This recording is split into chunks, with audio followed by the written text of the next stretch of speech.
think next about the risk involved, if any, of purchasing these bonds. For the government bond market, remember that the government bonds are backed by the full faith and taxing power of the central government.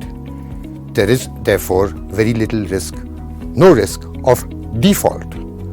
However, there is of course inflation risk that we have talked about earlier. For state development loans, you would expect also, would you not, that different states, depending upon their financial health and financial condition, should be able to offer loans and make interest payments depending upon that condition.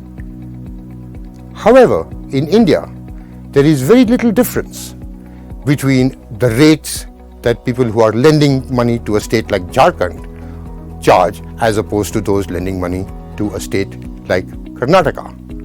I'm not quite sure why this happens, but it doesn't really make a whole lot of sense. Unlike the government bonds, for corporate bonds, there is the risk of default. This risk comes because maybe the company does not generate enough revenue from sales of its products. As figure 4 shows, the ratings in India for bonds is largely AAA and AA, which are the highest quality ratings available. Lower rated bonds don't typically exist. In fact, there is a really small corporate bond market in India. People have been talking about this for decades, trying to figure out how to get investors to participate in slightly higher classes of risk in terms of bond default risk, that is, and be rewarded for taking that risk by a higher rate of return. But that has yet to happen, even though there have been calls for it for quite some time. The GSECs and the corporate bonds in India that we talked about are really just the tip of the iceberg when it comes to bonds. In many parts of the globe, there are bonds which are tied to specific projects. So-called municipal bonds are bonds issued by municipalities. They are issued with a specific purpose in mind, like building a highway, building a high school, and the revenues earned from charging people for traveling on those highways or paying for the school go to make the payments to the investors who bought into these bonds. There are bonds that are tied to other specific things which are known as green bonds or climate bonds, and you can imagine that they have to have something to do with the nature of funding projects to improve the environment in which we live. There are also things called masala bonds. In fact, India just issued its first masala bond about a year ago. Why masala bond? The idea is that these are bonds sold to investors outside India.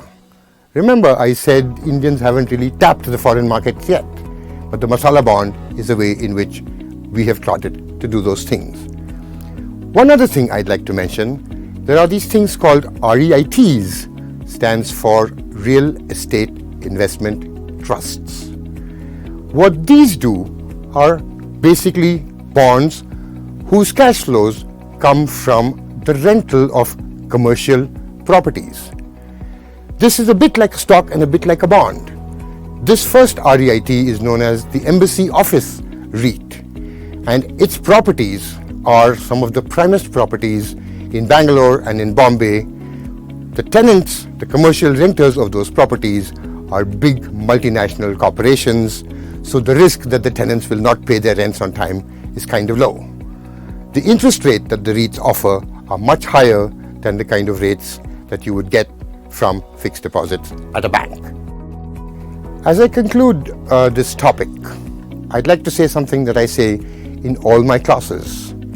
Equities are for sissies. Bonds are where the big girls play.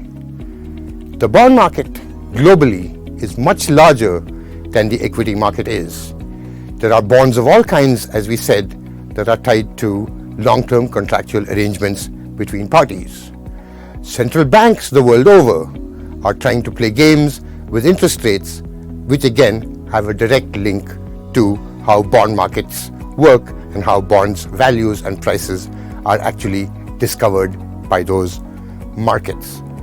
What I'd like to say to you is, boring as these bonds might sound, there is a lot of money tied to them, a lot more than is tied to equities, and how those bond markets work is really important for you to understand, more than just treat them as something that you buy and you get some interest on.